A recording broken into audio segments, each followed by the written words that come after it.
Welcome everyone.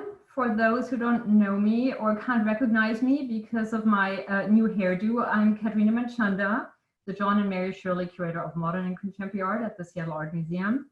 Yes. And it is my pleasure to welcome you all to the second installment of our virtual salon series, Standing by the Sam. Tonight, we'll be featuring artist John Grade, and he will be in conversation with MadArt founder Alison Milliman. Welcome to you both.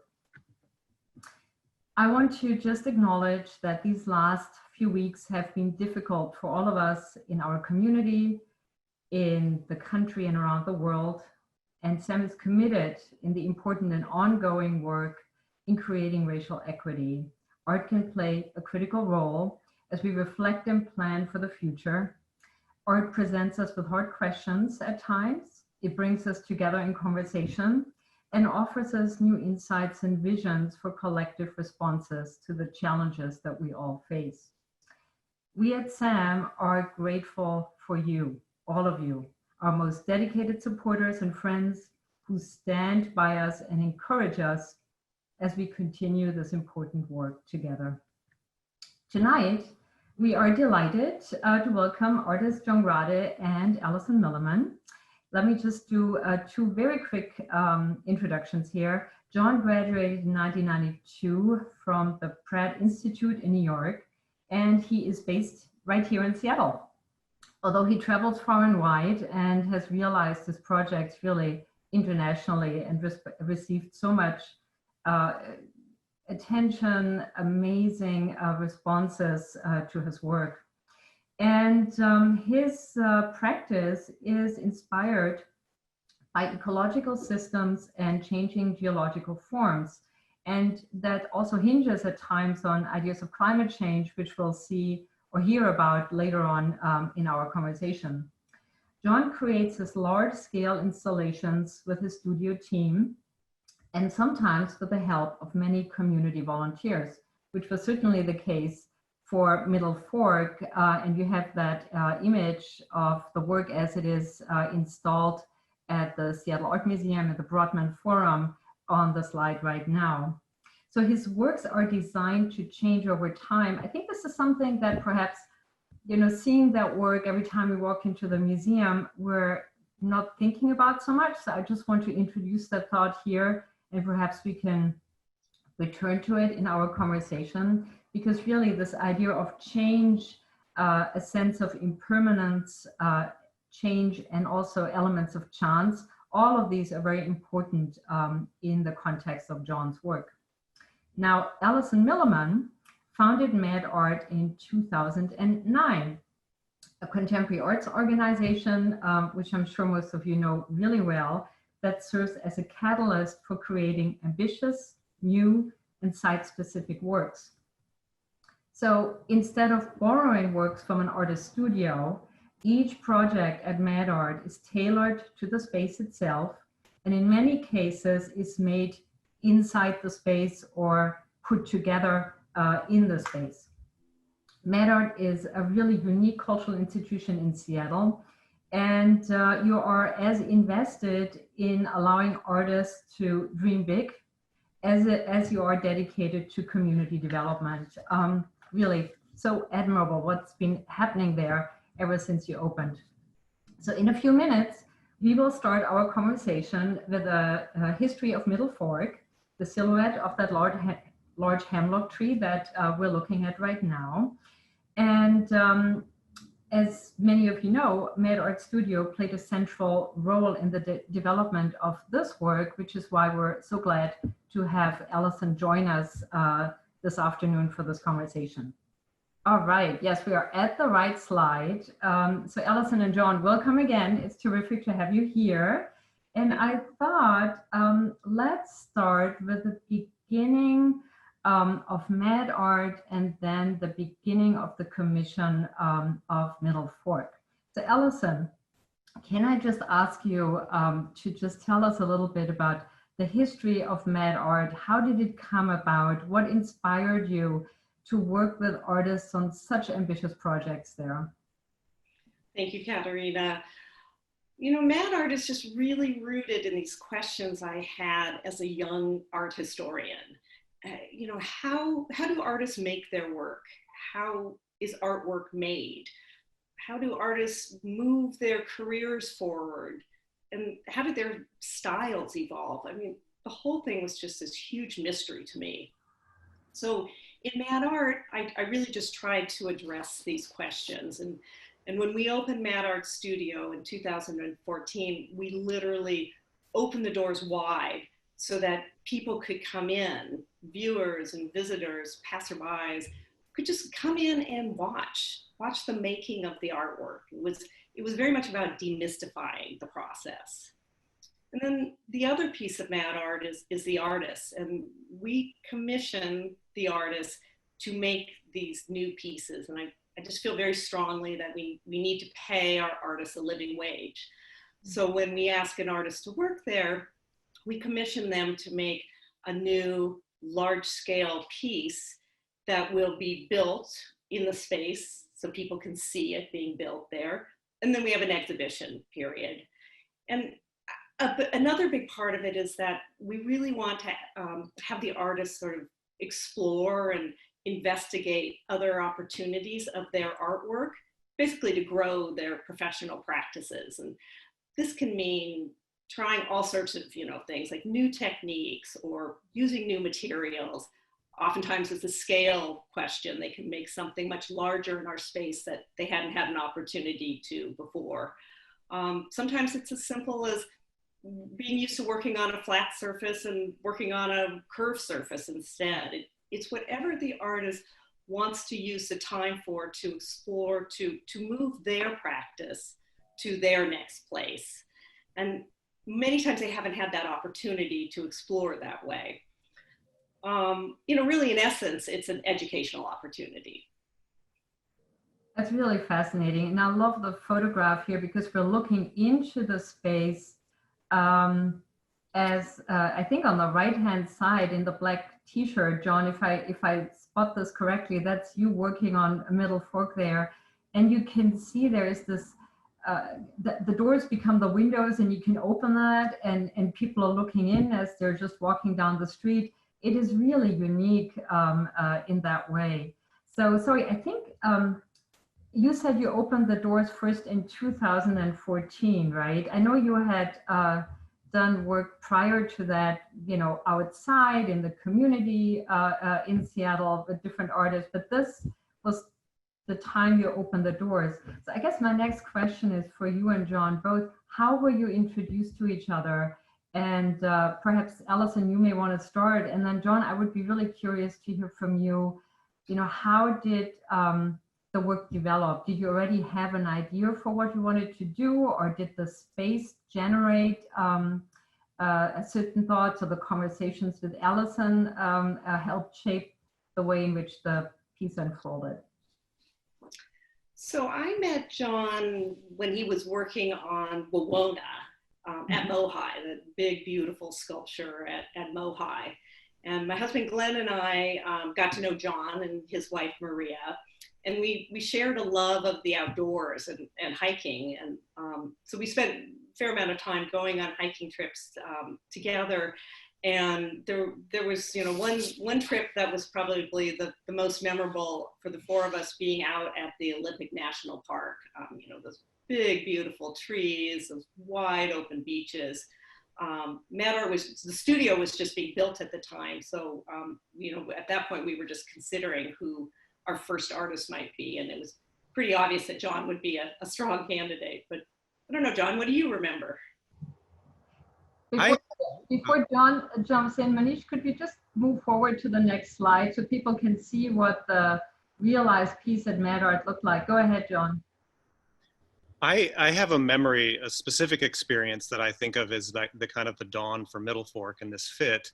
And it was really, as we were on the coast in La Push, so you and Glenn and then Maria and I, and we were having these banks of fog come rolling in to the point where Glenn and I kind of lost track of Maria and Alison, and these gulls started kind of swarming through the fog.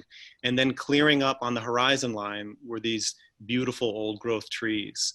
And it just sort of spoke to me about how much a landscape can define an experience, and it can sort of bring with it so much history. I have this history of going to that coast ever since I've been a small child. So that was the kind of the moment of thinking, okay, I need to sort of give voice to what it means to respond to those trees. And then also what it meant to think about those trees via community or a group of people. Mm-hmm. And with the idea that Alison put forward with this new space, with this idea that people could come in and really see how it was being made, I like the idea of adding to that, what if they were to directly work on the sculpture itself? And this was compelling to me because it also, it helped me let go of a certain degree of control. It actually helped me let go of quite a lot of control. So there was a faith in that too. And so it also felt like this was the right relationship to work with, where I had great trust with Alison and Glenn and where they were coming from to try this experiment, basically.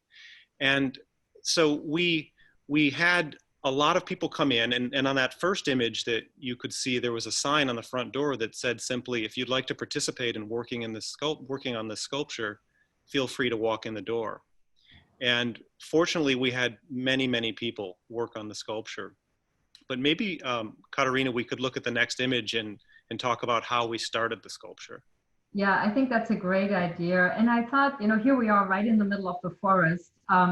You related a wonderful little vignette to us the other day about how that picture was taken. You may want to touch on that. But also, I thought, if you want to take a moment to just kind of explain, your interest in the kind of systems of nature, natural forms, and your response to the landscape. Perhaps that would be helpful going forward to have just a little bit of groundwork. Absolutely. You alluded to it quite nicely in the beginning, in that what I'm really looking for is for us to connect with the landscape, focusing on how it's changing and how we impact it and how it impacts us. And to do that with a degree of scale has been very important, so that I can try to make a very immersive experience. And it's also then bleeding out in terms of how this sculpture is made from multiple perspectives, because once I started becoming involved in larger scale, it was very clear that I was no longer making work by myself. So it became a question of how to entrust and believe in the assistants that were working for me. And then that grew out into this wider group. So via the process with Middle Fork, the image that we're seeing here is about 80 feet off the ground. And it's a shot by Alan Berner from the Seattle Times. And we pulled him up with a series of ropes into a neighboring tree. So that's the perspective we're getting there from Alan. He was pretty wonderful presence during a couple days of this process. And we're seeing plaster cast of the tree, which was a very impractical choice. We protected the tree first and then ferried up, in total, I think it was about 8,000 pounds of plaster to make these casts. And being such a wet environment, we had a limited period of time where they still had enough flexibility that we could safely bend them off the tree and bring them to the MadArt studio to begin the next step of the process. One of the things that was really important to me was, in casting this tree, rather than say spending 2 hours digitally scanning it and getting all these details, the 2 weeks we spent up in the tree meant we were really intimately getting to know all the different minutiae of the way a branch engaged the trunk, a cicatrice scarred a tree. All of these beautiful things kind of settled into our minds. And my hope was to get the people who were going to help us build the sculpture around these casts in the space at MadArt, that they would in some way come in contact with the specificity of that tree and kind of slow down. And the process was incredibly slow. Somebody could come in and spend 4 hours on the sculpture and really just accomplish a 4-inch by 4-inch area. Maybe we can go to the next slide to show that. I think we have a nice little detail that shows then how the, in the bottom right image, you can see that was reclaimed cedar wood, if I remember, right? The material for then building that structure? It was salvaged from a bridge which was decommissioned in our watershed for the city. one of the things that was so fascinating was understanding the dynamics and learning the dynamics of the people that were working on the sculpture. And, you know, there were some very sort of somber things. It turned out that there were quite a large number of people, I think about 24, who were all dealing with various types of grief in a grief group, and they all kind of found their way to working on the sculpture. On the lighter side, there was a woman who showed up once a week, and each time, maybe third time she showed up, I realized she was bringing a different man with her. And so it was clear that she was vetting dates through the process of working on the project. And that went on for, I think, maybe 6 or 7 different guys. And she's actually ended up marrying the last guy she brought in. He kind of passed the test of working on the sculpture with her. What an amazing story. I just also wanted to say, you know, the realization, we will see, I mean, the piece since MadArt has had a really storied history already, and we're going to look at other installations. But while we're on the slide, I just want to say that, you know, when we are at the museum and I see the piece every day, I'm just always so struck both by how solid the form appears from afar, right? I mean, when you take the long view, and then there is this opportunity when you go up to the 3rd floor and you look down the length of the tree, this incredible play with light and shade, which I remember was also very prominent at MadArt when you had installed it first. So there's this wonderful duality in the piece itself. Shall we perhaps go to the next slide? And John, you can talk a little bit about what happened next. So how many segments were realized at MadArt, and then how did the tree continue to grow? So at MadArt, I believe we had 6 segments, and even at the point where the project was kind of starting to evolve in the beginning, I knew that there was an opportunity to take it from MadArt to the Smithsonian, because the Smithsonian was organizing a wider exhibit where it's called Wonder, where 8 artists, we were each given a gallery. And I sort of understood my role in that context as trying to represent our part of the country. So this was in some way going to be related to the Pacific Northwest. And so the whole idea of choosing a hemlock as our state tree and choosing a tree that wasn't the grandest tree I might be able to find, but seemed like one that was just a fairly representative tree and species that we can see around us was important. It was a very different experience, both at MadArt and at the Renwick, because you were down low with the experience. You could see through the sculpture. One of the things that's happened with each time it's moved to a new venue is, as you'd said, it's grown, but it's grown to specifically fit the space. So you can see in this image, these limbs are coming right down to that floor and going right out to those walls. And this was a very successful wider exhibition. So there were lines of people moving through the sculpture. And it was a little bit cringing just to sort of see how many people knocked into various branches, but fortunately it was strong enough to withstand that. Right. And then I remember, maybe we can go to the next slide, Manish.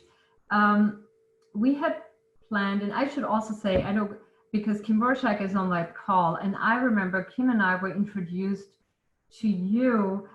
We went on a little lunch excursion because we heard about the installation and we're just both really blown away. And Kim became such an advocate for, gosh, wouldn't it be amazing to realize this piece? And as you were saying, seeing the piece respond to the space at Brotman Forum, which is a very large space, as you all know.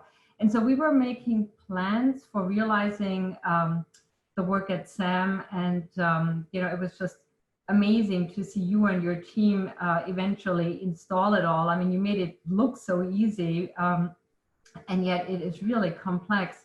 However, was it in November 2016 when you called me one day and said, you won't believe this, but I just got this invitation to show this piece at the World Economic Forum in Davos, Switzerland. And off you went. It was amazing. In the middle of winter, you were able to take a good portion of the tree here. And why don't you talk a little bit about the space in which it was in and who engaged with it there? And then we can also following this, we have Yo-Yo Ma here in the foreground, and we have a little video clip that John sent to us that we can play for you in a second.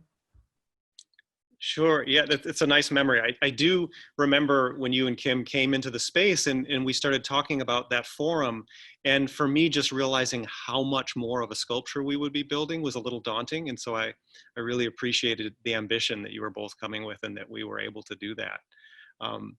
The Davos experience was quite extraordinary, foremost because of the various people that not only that I got to meet and speak with and learn so much from, but that I think it was 700 attendees actually participated in continuing to build the sculpture. So the sort of outermost limbs that you see now at SAM were built in part by, you know, you'd have the president of Mexico sitting there next to Yo-Yo Ma working together.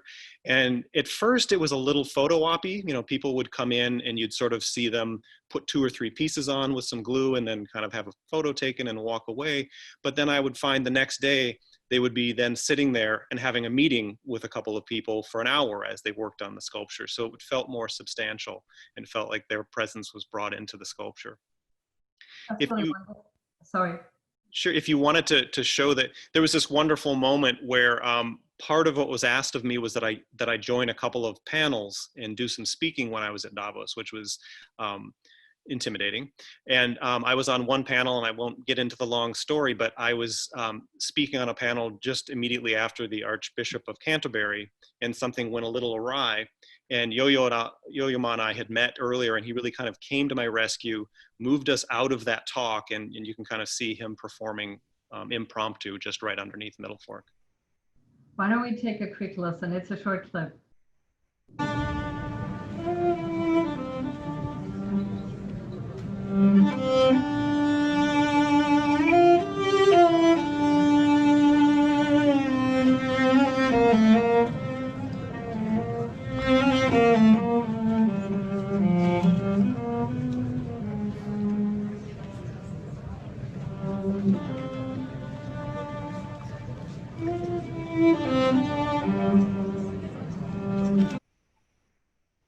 Thank you. Yeah, that was really lovely. And I'm just reminded also of how,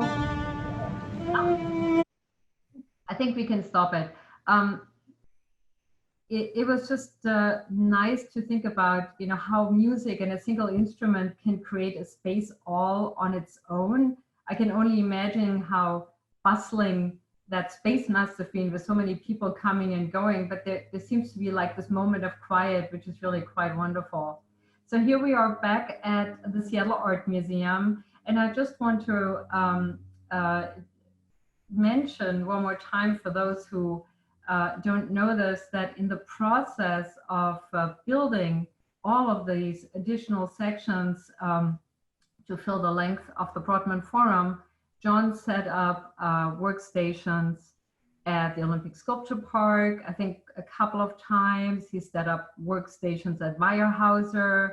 He invited volunteers to his studio. There were people from the museum, from the entire Seattle community. It was just really extraordinary to see so many people come together and in this effort. You know, Catharina, if I could also just say there's a really important piece to the trajectory of the sculpture, and that is that after it's done being on view, we're going to take it to the base of the living tree where we cast it, which is just east of Seattle in the Cascade foothills, and we're going to lay it down on the forest floor, and we're going to let it slowly disintegrate and return to nature. And to me, that's a very important piece of this on one level, because I'm very interested to see how that plays out. How does that landscape reclaim these materials? How long does that take? How do animals interact with it? But also it feels like the right way to honor the effort of so many people, thousands of people that gave of their time, and that we all get to watch and let this thing go together. So that also plays into this wider set of issues that I'm interested in exploring, where chance comes in more directly. I'm so glad you mentioned that, because I saw that in the chat. That was one of the questions that popped up already. You know, will this piece stay at SAM? And the other answer is no, it's going to go back to the forest eventually. So we're very grateful for the time that we have with the tree. And so perhaps even more of a reminder when we can come back to Sam to enjoy it while it's with us. Why don't we forward to the next slide, which introduces a different work. So Alison, and I know you got to see it in person, and in a moment, I would just love to just hear your memory of it. So this is Reservoir, realized in 2018 at Artisella Sculpture Park. So that's in the north of Italy. I looked at the map and it seems to be just northeast of Lago di Garda for those who are familiar with that particular region. But what I found interesting about this piece, and we'll show in a minute a close-up and another little video clip, is again, we have the sense of an accumulation of different smaller forms, very different materials. Right now, the work is, or seems to be so much more interacting with perhaps the system of water and ecology inside the forest. But Alison, why don't you give us your first impression since you were there as a viewer, and then I'd love to hear from John about his thoughts for the piece. It looks like a cloud when I look at it here. It's obviously beautiful, and it does look like a cloud until you're under it. And then it feels as if you're underneath the raindrops, and almost as if you can see the little bits and pieces that make up each raindrop. The pieces are actually made of plastic, I believe, with wood, and they are like hand-shaped or scoop-shaped. So they hold water, and because of the way that the net holds them, they sway and they move. So every time you visit, it's a different experience. You know, I think it also gets back to this notion of how the pieces are made. And because John is making these larger pieces and has lots of assistants, you know, at various times working with him, this is one of those times where a lot of people get an experience and they get to work on a major piece that goes to this incredible location in Italy. And so I think that's a really important part of this piece is beyond just what it is and how beautiful it is, the amount of experience that other people got through helping John make this. That's really great. John, why don't we play the little video, and then John can give us his insights as well.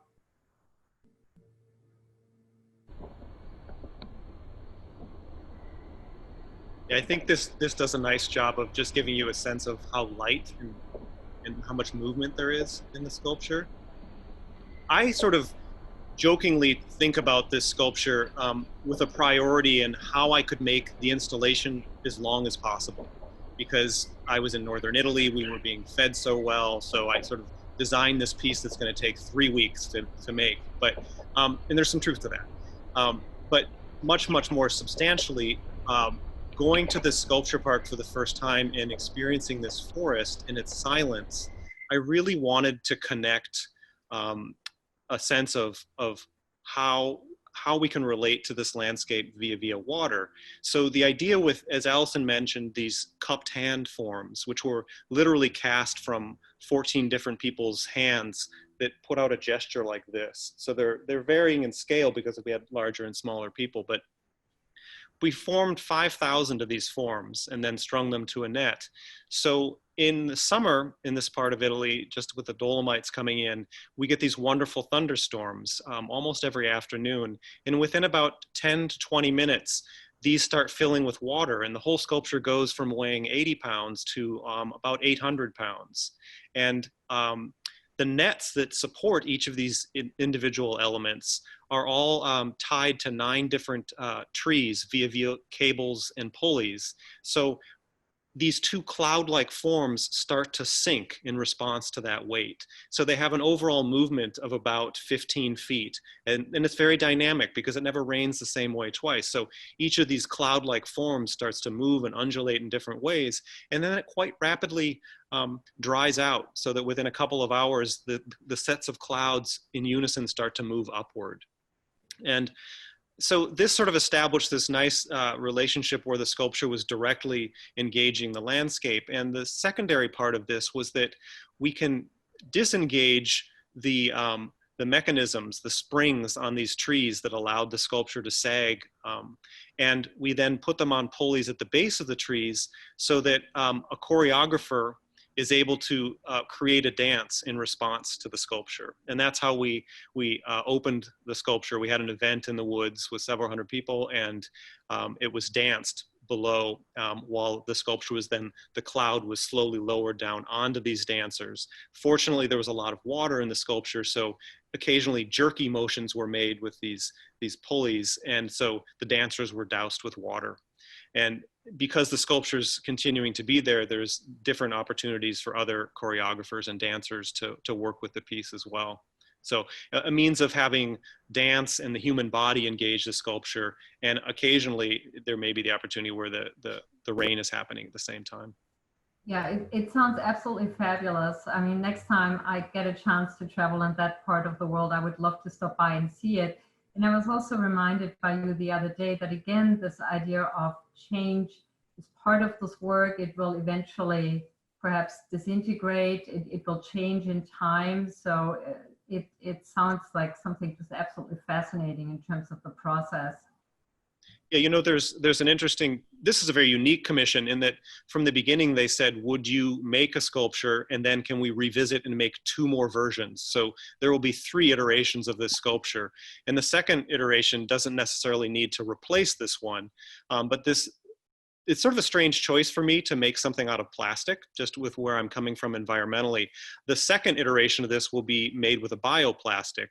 And I chose not to use the bioplastic for this one because I didn't know that it would actually hold up and work. And so we've been testing 3 different bioplastics as this piece has been up. 2 of them have completely failed. And maybe they can fail in an interesting way, but it wouldn't have been the way I'd hoped they'd fail. So we're going to choose that 3rd version of the bioplastic for this next iteration. And I think this next iteration is probably going to be in about a year. That's wonderful. Manish, could we go forward? So now we're looking a little bit into the future. I think the next image, okay, just to place you, if you look at this map at the very top, you see the Brooks Range. So this is what the northern part of Alaska.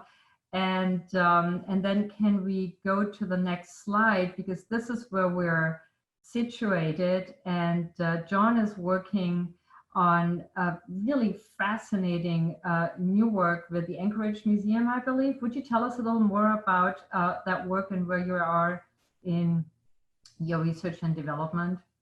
Absolutely. So this is a project that I'm working with the Anchorage Museum, and then the funding's coming from the Bloomberg Foundation. And for the past 5 years, I've been working up in the Arctic. So I've made a number of trips up there and realized a large scale piece based on pingos, which is a landform up there.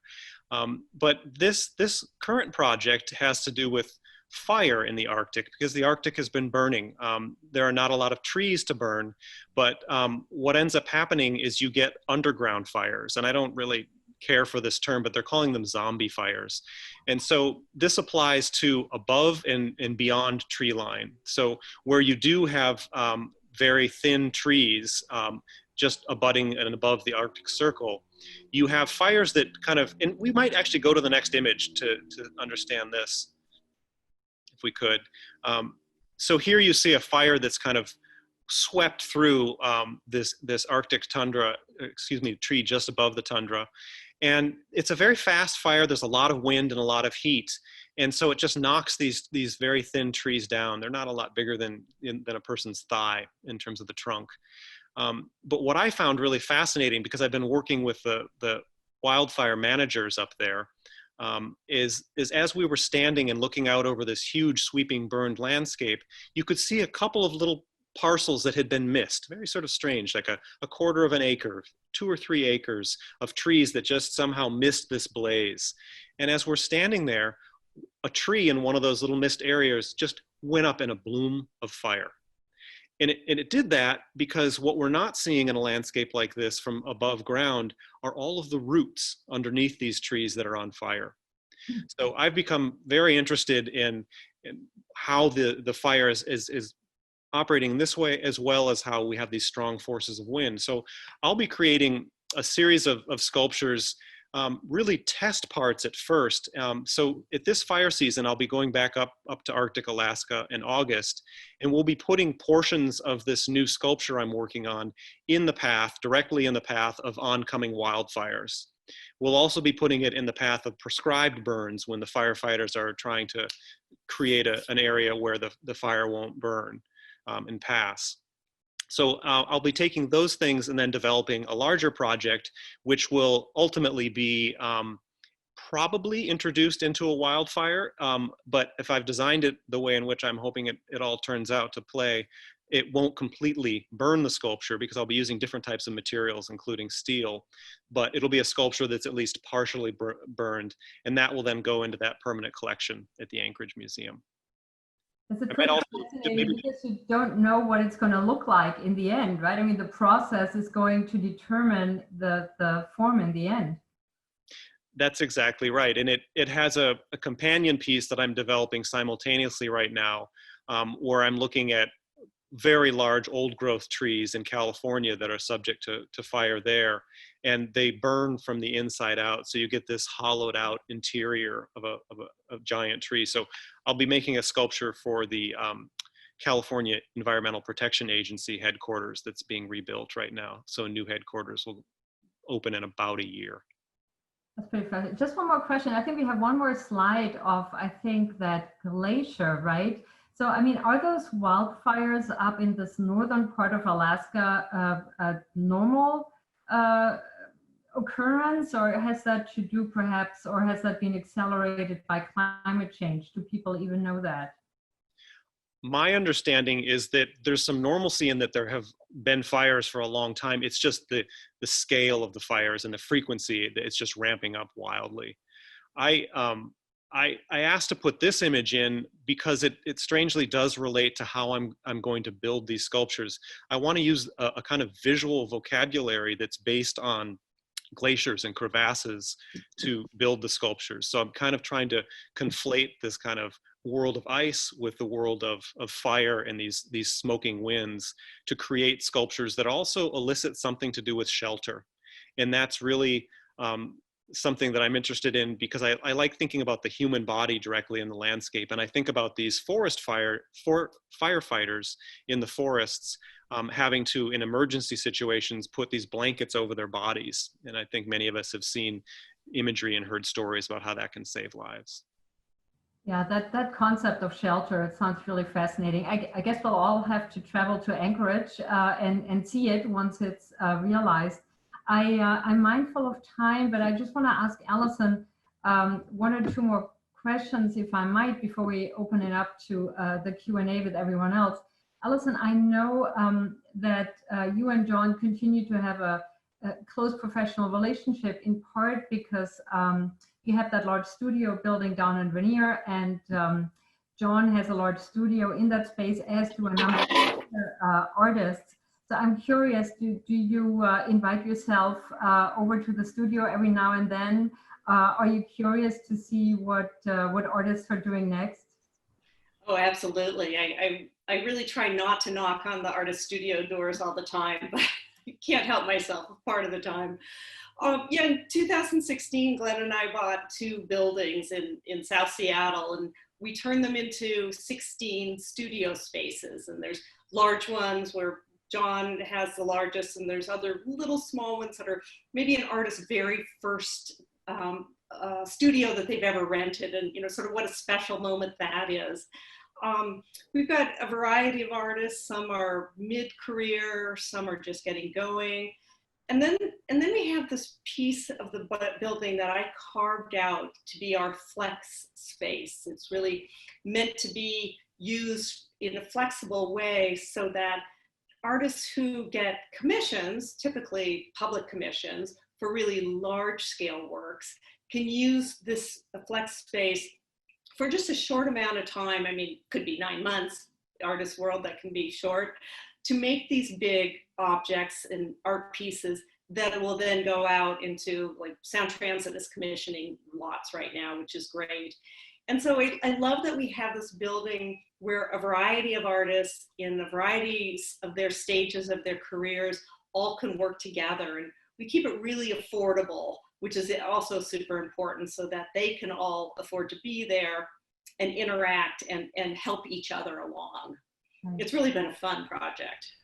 Yeah, you've really been supporting artists here in Seattle on so many different levels. It's absolutely fascinating to hear. And if I can just go back to MadArt one more time. So Tim Detweiler was the first director at MadArt, if I remember correctly.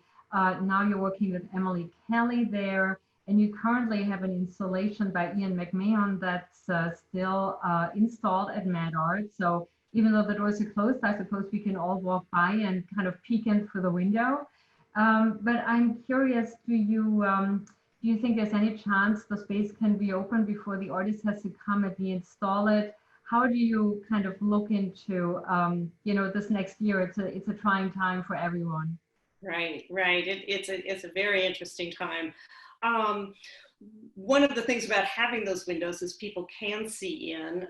We are planning on reopening Ian McMahon's show, Aperture, by appointment, probably through July. He is in New York, and we'd like him to be able to come deinstall. So we're sort of waiting on all of that. We have another artist, Mirella Zakaris, who will be opening a show hopefully in the fall. And then we've got something that I'm really excited about, which is a brand new call to artists. And we're just about to post this. And we're going to ask them to design and make some murals for our windows, sort of in this in-between period. And we probably, everyone's probably seen all these great murals all throughout town. And so I thought we should do that. We have the windows, we've got the space. And, we're going to, for this call, we're going to prioritize underrepresented artists, and specifically artists of color. That's really wonderful. Well, I know we could go on for a while longer, but I really want to turn it over to everyone who's been listening to us for questions. Manish, I know lots of questions have been coming in. Yeah, we have a question actually for Alison. What's the typical duration for an artist at Mad Studios? I would say they typically are in the space for about 5 months. Obviously some are longer, some are shorter, but they often take about 10 weeks to make the piece. And then we'll have an exhibition period afterwards. Always determined by how long the artist believes it'll take them to make the piece. Great. And then we had another question about what is the form behind John? I think the previous big red piece you were sitting behind, John, and also the one you're sitting behind now, or in front of. I jumped over to a new spot. That is a sculpture that's finished, and it will be going to North Carolina, to Charlotte. It's called STEM, and that was commissioned by a couple of different municipalities. So it's made with Purple Heart, which is naturally the color that we were seeing. So it'll be an outdoor piece. It's a very hardy type of wood. And that's based on a cross-section of a type of sedge or a common grass that's growing all around the site where that will be located. Great. And there's another question that was answered in the chat, but just for folks who didn't see it. What in Middle Fork, what is the wood, how is it like connected, I guess, basically? So what was most important to me was to find something that was salvaged. I liked the idea that it came from this bridge that was part of our municipal structure in terms of the water infrastructure. So that and the idea of it being Western red cedar meant that it's going to actually hold up in the natural environment when we put it back out into the forest, rather than some other species which would disintegrate really rapidly. That could take many decades to start to break down. So that was really kind of practical criteria. Great. And along those lines, can you talk a little bit about the tens of thousands of pieces used to make it and the space and the floating quality of the work? Yeah, absolutely. Everybody sort of had a palette that was working on this piece. So not only did you sand and shape each piece, but you were given a series of pieces, and there are slight pigment differentiations. And one thing that you can see when you look at the sculpture from the forum are a couple of areas where you'll see some sort of splotches of much darker, almost black areas, and then some much lighter heartwood areas. And those came about through people who were kind of making their own choices and kind of let this flow, because it seemed to be successful, where people were just choosing these kind of areas to start to build up different types of color patterns. And no one person could exert that strong a will, because there were always people working next to them, or if they weren't there for a few days, somebody would start to build upon their work. But you can see a lot of decision making happening with all of those individual pieces and marks. Great. And can you remind us or talk a little bit about the work in Idaho that you worked on? I've got a series of sculptures that were designed to be eaten by termites, and those have been buried in north central Idaho for about a decade. So the termites have been eating them, working on them. Probably have another about 10 to 15 years till we exhume those. But the person might be speaking about a different project that we installed in Ketchum, so just outside of Sun Valley. And that's a piece called Spur, which was a piece that was commissioned by the Sun Valley Art Center as well as the National Park Service. So it was a sculpture that actually got to live for about 6 months within Craters of the Moon National Park, which was a real honor and really interesting context to get to create a work. And it is now permanently sited in Ketchum. So as you come from the airport going north into Ketchum, it's on your left side, on the west side of the road. And was that the piece that was like cast from a lava flow, or was that a different one? Yeah, the piece is called Spur, which is to do with the spur of the rail line that connects these two sites between Craters of the Moon and Ketchum. But what it's inspired by in terms of its form are many, many hundreds of underground lava tubes within Craters of the Moon. So I digitally scanned one of these lava tubes, and then we created a series of ribs that were really inspired in scale by the scale of railroad ties, so that you can above ground walk through the space of one of those lava tubes without the kind of claustrophobia. Instead, you're just appreciative of the form. And then also importantly, because you can see through and out, you start to sort of sense relationships between the form of the lava tube and the peaks of the mountains surrounding it. So it kind of opens up associations between the underground and the above ground. And then can you talk a little bit about how you use computers to design the complex designs of the shapes and movements? Yeah, absolutely.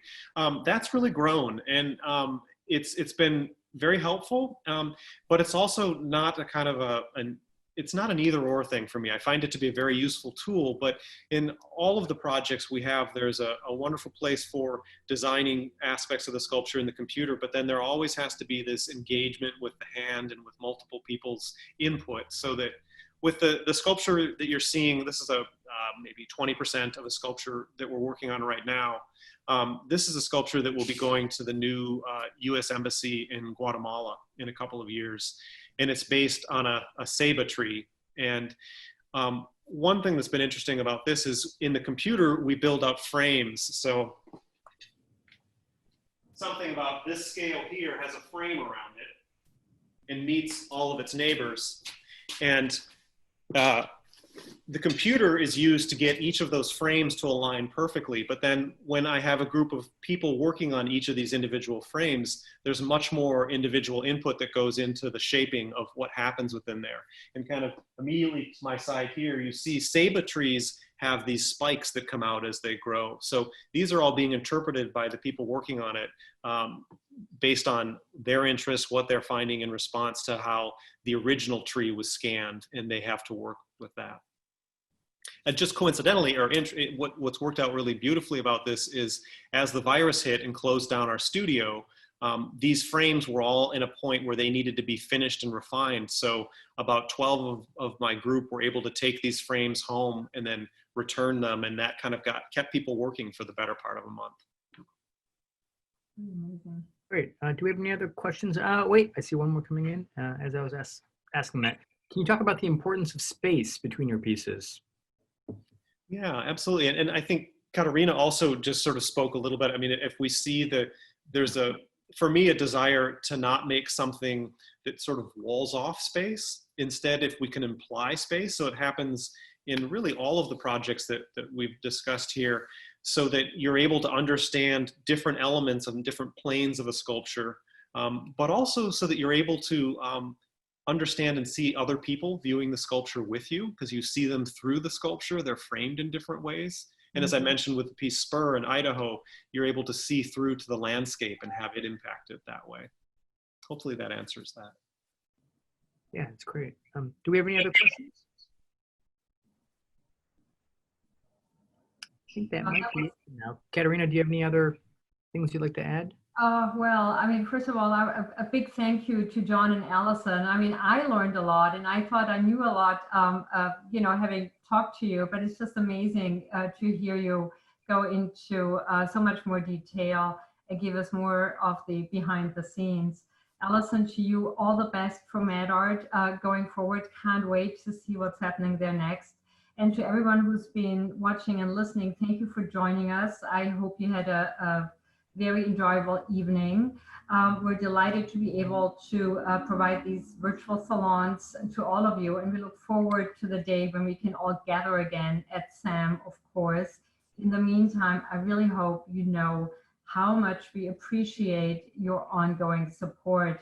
I want to thank also Andrew Trio. Thank you, Andrew, for staying with us the entire time. Thank you again for your lovely presentation. And as a heads up, our next virtual salon will take place on June 25th with former museum director Kim Rorschach. More details about this event will come to you via email. So one more time, a big thank you to everyone. And I wish you all a really lovely evening. Thank you for joining us. Thank you. Thanks, Manish. Thank you, everyone.